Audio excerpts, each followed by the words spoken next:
Prime time में आपका स्वागत है। तो लेते हैं दिन भर की कुछ खास खबरें।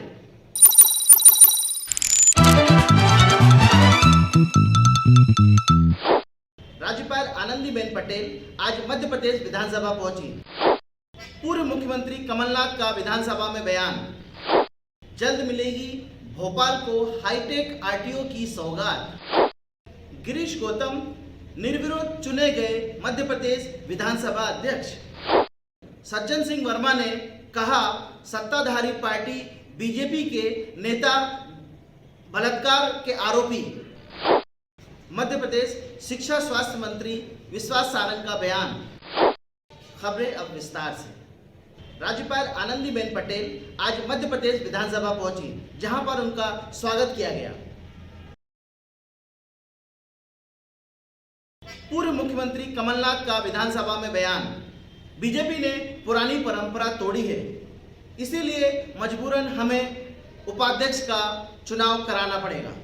सरकार के नज़रिए में हमारा कृषि क्षेत्र नहीं है और यही कृषि क्षेत्र है जो मध्य प्रदेश का भविष्य है। इसीलिए हमने तय किया था कि हम अध्यक्ष का चुनाव सर्वसहमति से करवाएंगे और यही हमारी सोच है और यही हमारी दृष्टि है।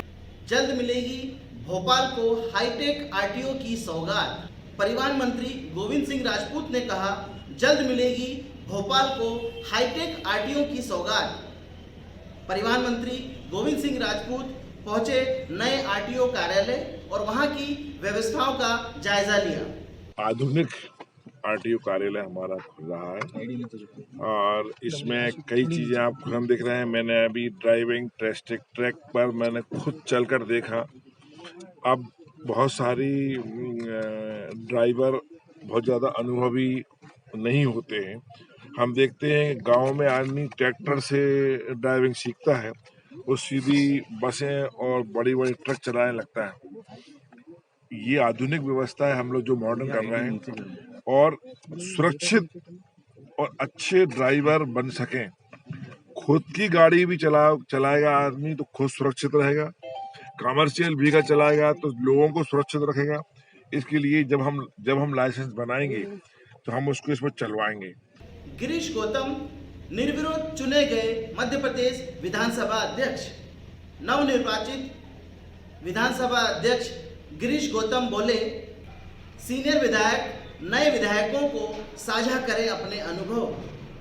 विधानसभा अध्यक्ष बनने के बाद गिरीश गौतम भाजपा प्रदेश कार्यालय पहुंचे। गिरीश गौतम प्रदेश बीजेपी कार्यालय पहुंचे। वहां उन्होंने पंडित दीनदयाल उपाध्याय, कुशाभाऊ ठाकरे, राजमाता सिंधिया जी को पुष्प अर्पित कर श्रद्धांजलि दी।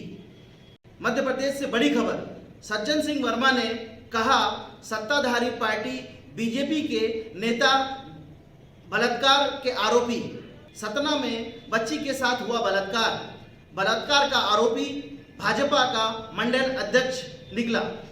आगे वर्मा ने कहा, चाल चरित्र और चेहरे की बात करने वाले ही आज कर रहे हैं बलात्कार के आरोपी बीजेपी के मंडल अध्यक्ष के अलावा 4 और आरोपी बीजेपी के कार्यकर्ता। युवती की शिकायत पर जैतपुर पुलिस ने भाजपा मंडल अध्यक्ष विजय त्रिपाठी, उनके साथी राजेश शुक्ला, मन्नू सिंह और मोनू महाराज के खिलाफ धारा 376, 242, 34 आईपीसी के तहत प्रकरण पंजीबद्ध किया और जैतपुर पुलिस चारों आरोपियों की संगर्भी से तलाश जारी है। आगे सज्जन सिंह वर्मा ने कहा, मध्य प्रदेश में बच्चियां सुरक्षित नहीं हैं। शिवराज सिंह चौहान नकली मामा हैं और भी कई आरोप शिवराज सिंह सरकार पर लगाए। इस प्रदेश में अबोध बच्चियों के साथ, नाबालिग बच्चियों के साथ, 5 से 7 बच्चियों के साथ रोज गैंग रेप होता है। इस प्रदेश के अबोध बच्चियों की रक्षा का संकल्प न गृह मंत्री नरोत्तम मिश्रा का है, न शिवराज का। बीजेपी के मंडल अध्यक्ष और कई कार्यकर्ता सतना के गैंग रेप में, जिनका नाम आया, पकड़ा कि नहीं पकड़ा पता नहीं, पर ये पूरा की पूरा हमारा स्टेट जो है मध्य प्रदेश पूरे भारत में नंबर 1 है अबोध बच्चियों के रेप के मामले में। ये कलंक शिवराज चौहान जैसे मुख्यमंत्री के रहते हुए लग रहा है। आज पेट्रोल, डीजल और गैस की बढ़ती कीमतों के चलते 6 नंबर बस स्टॉप से विधानसभा तक साइकिल चलाकर जीतू पटवारी, पीसी शर्मा, आरिफ मसूद और कांग्रेस के कई कार्यकर्ता साइकिल चलाते हुए विधानसभा तक पहुंचे। भरोसे के साथ देश ने चुना, मोदी जी को बदलाव के लिए चुना। 30 रुपये पेट्रोल डीजल की बात कही थी उन्होंने, जो 100 रुपये पार हो गया। 200 रुपये आपने टंकी की बात कही थी गैस की, वो 800 चली गई। देश सबसे बड़ा बेरोजगार देश बन गया, सबसे बड़ी आर्थिक क्राइसिस देश में ला दी, महंगाई सबसे ऊपर चढ़ के बोल रही है। और अब मोदी जी की यही नारा, बहुत हुई महंगाई की मार, अब क्यों चले मोदी सरकार, ये देश पूछ रहा है। मध्य प्रदेश शिक्षा स्वास्थ्य मंत्री विश्वास सारंग का बयान। सारंग ने कहा, मध्य प्रदेश में कोरोना के बढ़ते मामले चिंताजनक हैं। लोगों को सरकार के द्वारा बनाए गए प्रोटोकॉल का पालन करना चाहिए। प्रदेश में अभी कोरोना का संकट थोड़ा बड़ा है। कोरोना अभी पूरी तरह से खत्म नहीं हुआ है। लोगों को सतर्कता बरतनी चाहिए। देखिए, पहले से ही हम कहते आए हैं कि कोरोना अभी समाप्त नहीं हुआ है।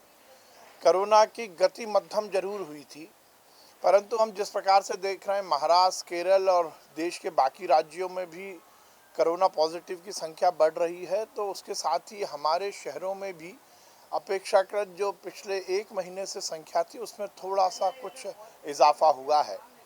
हम पहले से कहते आए हैं कि हम सबको आचार संहिता का ध्यान रखना है।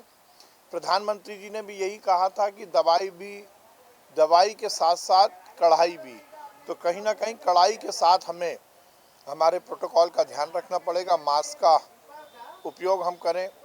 कांग्रेस विधायक निलय डांगा के घर छापा पड़ने पर विश्वास सारंग ने कहा, बाकी और विधायकों पर भी छापे पड़ेंगे तो और भी बहुत कुछ निकलेगा। मंत्री विश्वास सारंग ने कहा, और विधायकों के घर भी अगर छापे पड़ते हैं तो और भी बहुत कुछ निकलेगा और बहुत सारी बेनामी संपत्तियां निकलकर सामने आएंगी। एक बड़ा घटना है, कांग्रेस के विधायक पर इस तरह के जो छापे पड़े हैं और उसमें जिस प्रकार से अकूत संपत्ति मिली है, और केवल निलय डागा जी नहीं, आप तो बाकी कांग्रेस के विधायकों पर भी छापे पड़ेंगे जब पता लगेगा क्या क्या उनके पास है।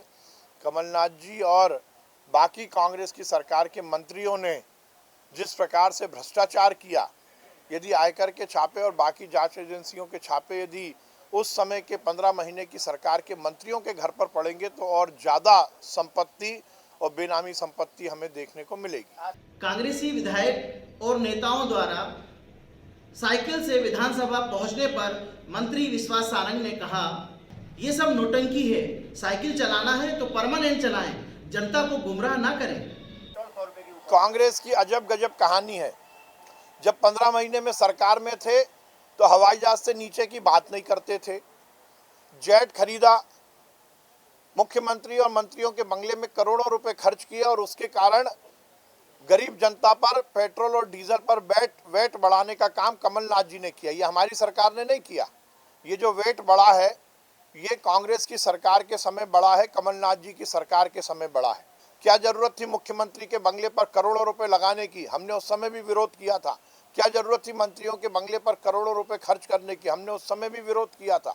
और ये सब जो फिजूल खर्ची कांग्रेस ने की, उसी का परिणाम है कि उस समय की कमलनाथ की सरकार ने पेट्रोल और डीजल पर वेट बढ़ाया था और उसके कारण आज ये स्थिति बनी है। बीजेपी जिला देवास कार्यालय पे किसानों ने धरना प्रदर्शन किया। अपनी मांगों को लेकर मीडिया से चर्चा की और कहा कि यदि फरवरी के अंत तक हमारा भुगतान ना किया गया तो देवास के किसान आंदोलन करेंगे। मुख्यमंत्री जी ने 3 साल पहले प्याज भावांतर योजना चालू करी थी, जिसका भुगतान देवास जिले के किसानों को और मध्य प्रदेश के कुछ जिले बचे हैं जिसमें 108 करोड़ रुपए की राशि बाकी है, लेकिन देवास जिले की 38 करोड़ रुपए की राशि 3 साल हो गए खरीदे प्याज की, जो MSP पर कर खरीदी थी 4 रुपये किलो में, उसका भुगतान अभी तक नहीं किया गया है। हम किसानों का एक ही निवेदन है कि हमारा जो पैसा है वो हमें हमारे खातों में डाल दिया जाए।